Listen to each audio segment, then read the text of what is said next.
G'day all, welcome back to Frostbite's GIJOE Repro. What are we looking at today?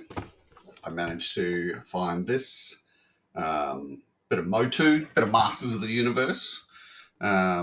He-Man just doesn't get any better than this. It's the figure that you want from a Masters of the Universe set. This in particular is the 40th anniversary Master of the Universe. Saw it in the shop. It's like, mate, this is fantastic. So thought, why not grab it, crack it open? Part of my ongoing videos at the moment of just buying toys and cracking them open. Screw this, keeping them in boxes, crap. These things aren't vintage. If you want to wait another 40 years to see if they gain value, good on you. I'm going to say they won't. And pretty much because probably won't be around by the time that these things will gain value, if they do.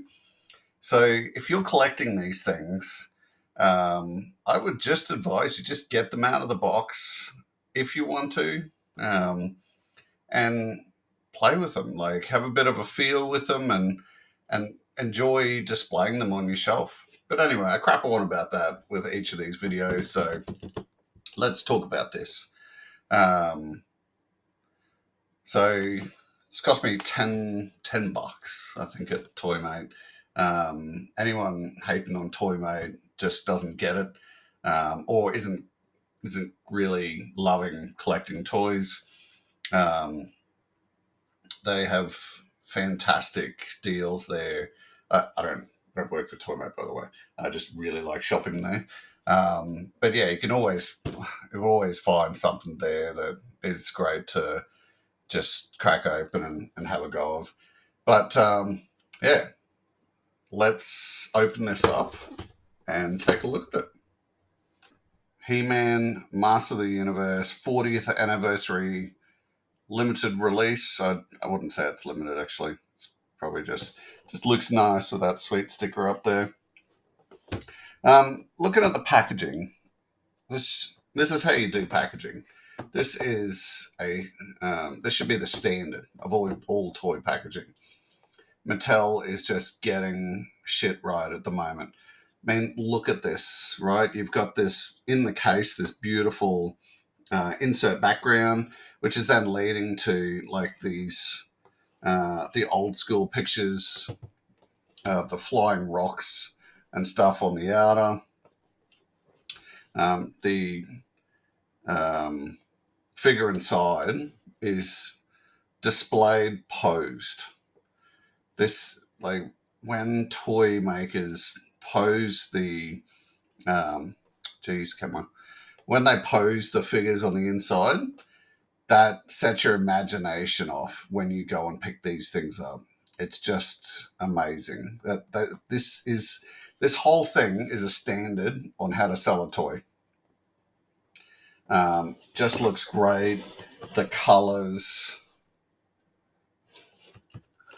it is amazing. Look at the way they've put Masterverse at the top.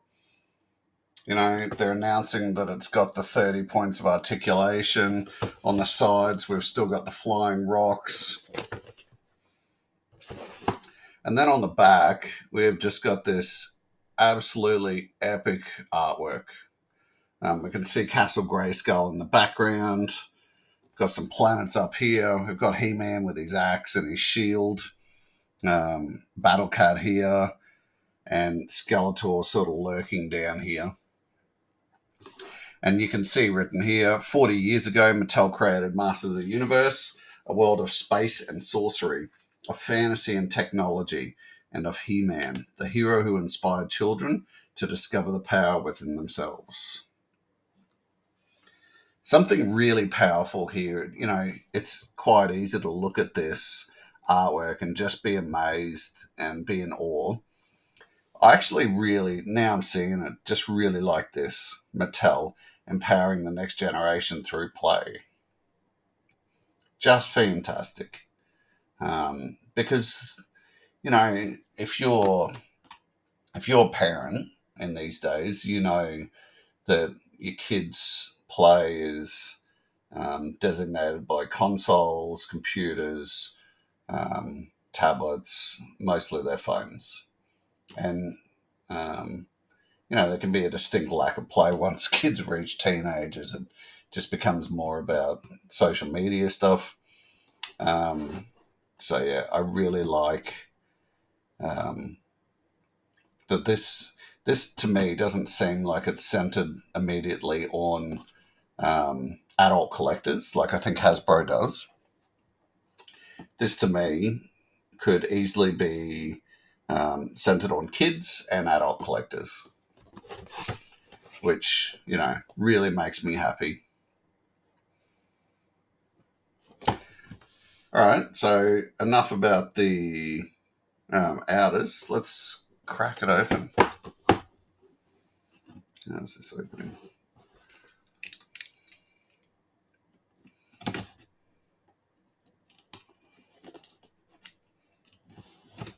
If you're watching this and you're not subbed to my channel, please, if you don't mind, hit that sub button and check out all my other videos. I do quite a big lineup of toy lines that interest me. So, your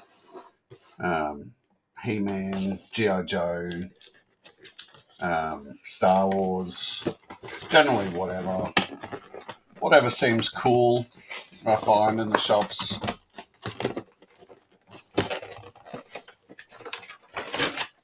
Okay, look at that for an insert. That is special. Just great. You could actually use that as a background for displaying your figure. That's probably why they've done it, because it just looks great. Good on you. Good on you, Mattel. That sticker would be cool. Is that actually... It's printed on part of the plastic. It's not a sticker. Otherwise, I'd probably be ripping that off and putting it on something. Okay. So, a He-Man sitting in his wrapping. What do we got? Sword.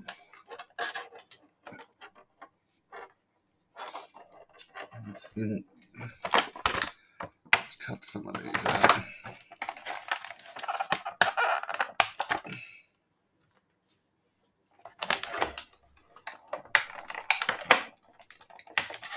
Shout out to Podcast from the Pit. Mate, have you got these? If you do, get them out. These things were bloody expensive when they come out. I think they were $45, $50 Australian when they were released, which is, no wonder. They look like excellent figures. But they've just obviously taken such a nosedive.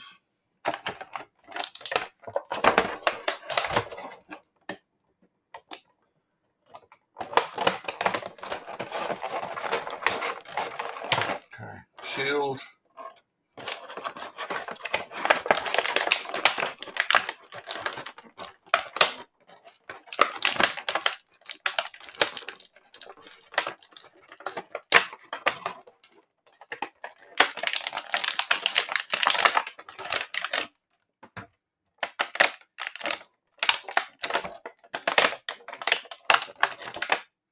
Okay, there we go. He's out.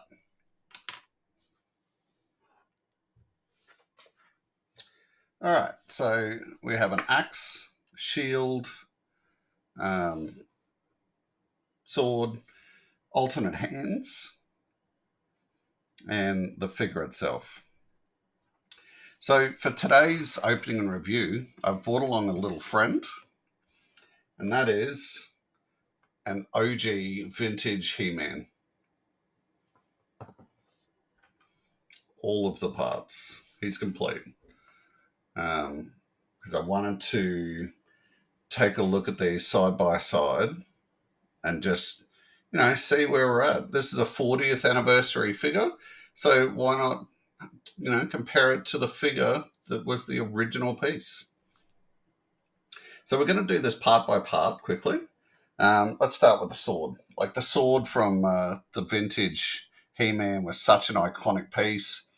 It would combine with Skeletor's sword, and that would then open the gate of Grayskull. in the Toyland, and yeah. So yeah, that's the OG, and now we're looking at this version. It's been obviously reimagined, so we've still got these curvy parts on the outside. The handle's still pretty epic. We're still seeing that inlay in here, diamond inlay, but just a much larger weapon. And I think that comes from the fact that the size comparison of both figures, they're completely different. They're not even close, I don't think. There's a distinct difference in the size of the figures, which means that the size of the weapons and accessories needs to obviously change. So that's okay. And the first thing I noticed is this little handguard thing, and I'm actually glad that they just got rid of this on the new version. We didn't need it.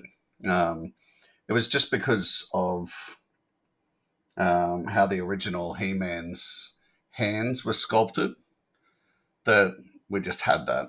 So, yeah.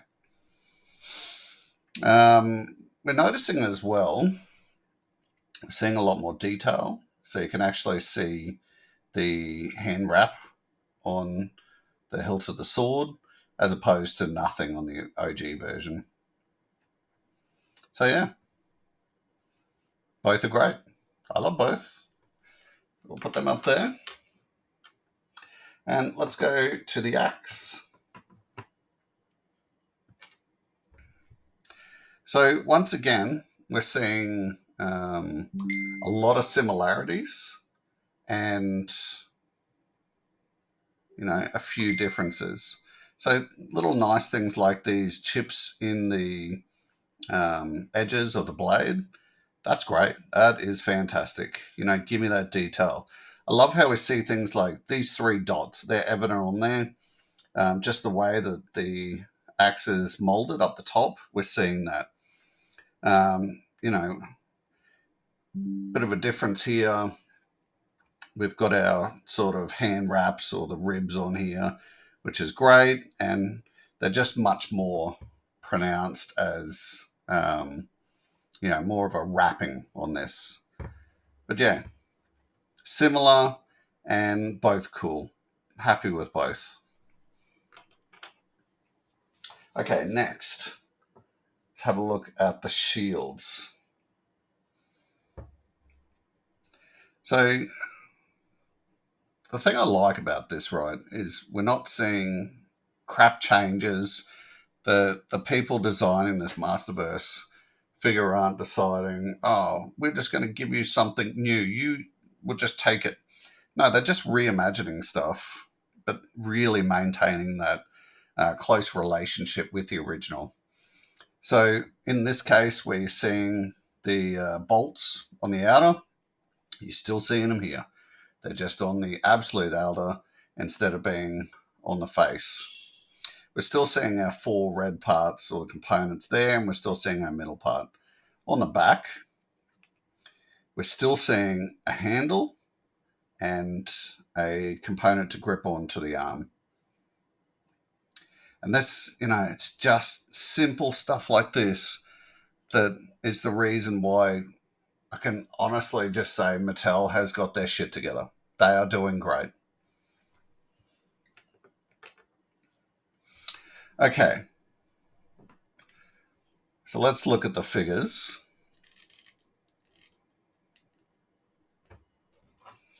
Size comparison. So OG He-Man is coming up to the shoulders of Masterverse He-Man. Let's straighten him right out.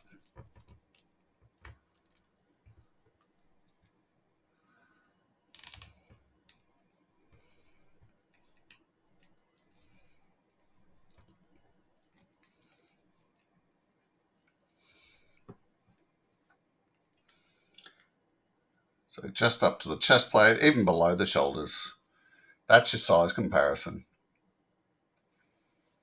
So it's pretty cool. Like, it's good to see that size. He was, you'd see all these cartoons. He was a big boy. So you shouldn't be getting a stumpy little figure. You should be getting a tall, strong figure like this. We're still seeing, as with the weapons, a lot of similarities. So we're still seeing his beautiful haircut. Just a bit of a color difference. He's more of a browny haircut rather than the original gold. With the armor,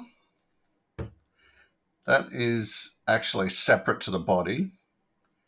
And yeah. Oh, look. So that's how it comes off. So you could take that armor off if you wanted to have him armorless,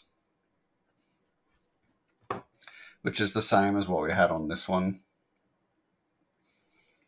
We're still getting a red cross in the middle. Everything is very much the same. Still got his abs and body mold of being just a Hulk. And their arms, all the muscles are still very definitely there. We're still seeing the cuff similarities. We still see his belt and weird loincloth.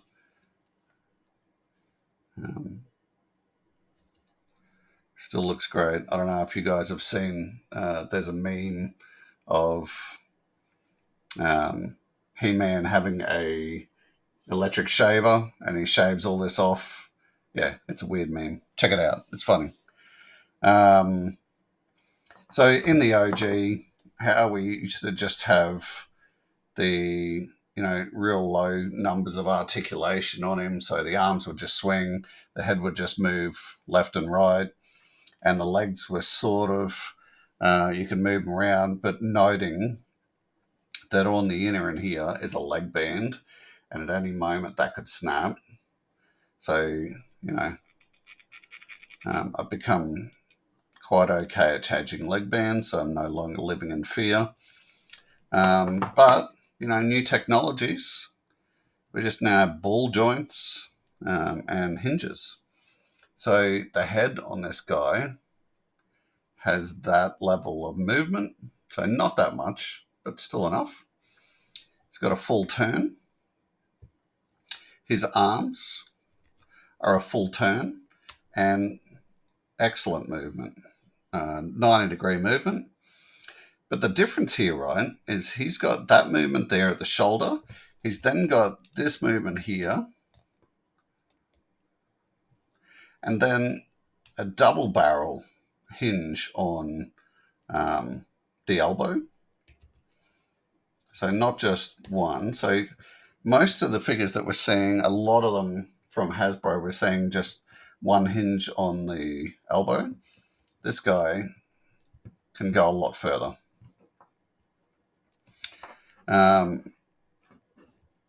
We're then seeing movement on this cuff. Oh no, sorry.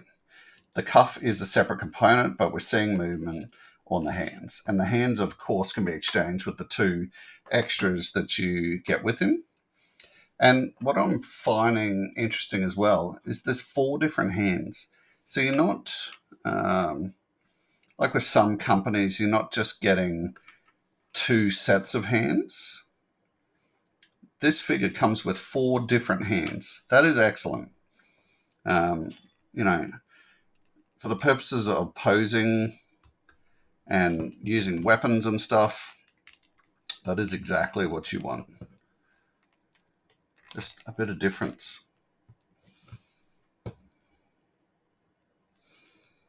Okay. Turns of the body, that turns right around. And legs, seeing pretty much just nearly a full 90-degree articulation. We're getting the usual turns on the leg there. Got the full double barrel knee movement with the double hinge. At his boot, that's a turner. And then the usual movement of the heels. The detail on these boots is absolutely fantastic. as is the loincloth. Okay. So there's always something missing with this OG. Where do you put the sword? And a lot of people just put it in there, which of course then causes breakages. Mattel, though, learned from their lessons and have given you an actual place to put the sword. Good job, Mattel. We'll get that shield on. And, I mean, they're smart, bro. Like, they can see that the cuff is large. So they've given you a durable piece of plastic that will fit over that.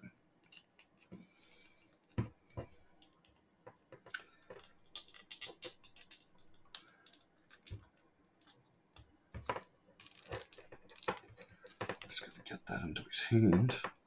That's the next mission.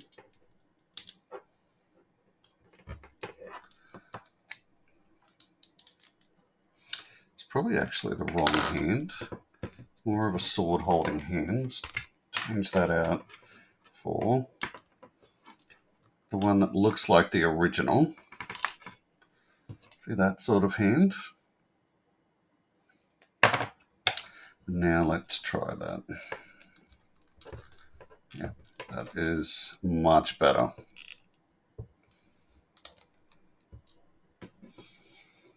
Jeez, that looks good. Sword fell out. Chuck him back in. Get the axe.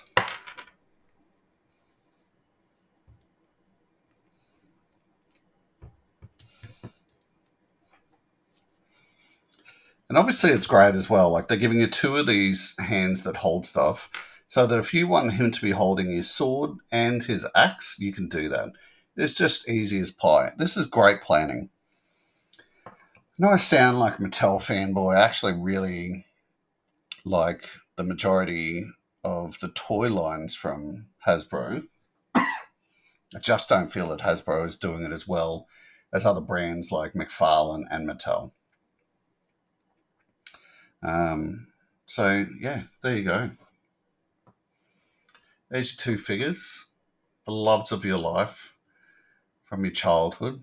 If you're like me and you had multiple toy lines as a kid, not all the figures, of course, but a couple of each, then this will be definitely reaching out to you as something to have in a collection.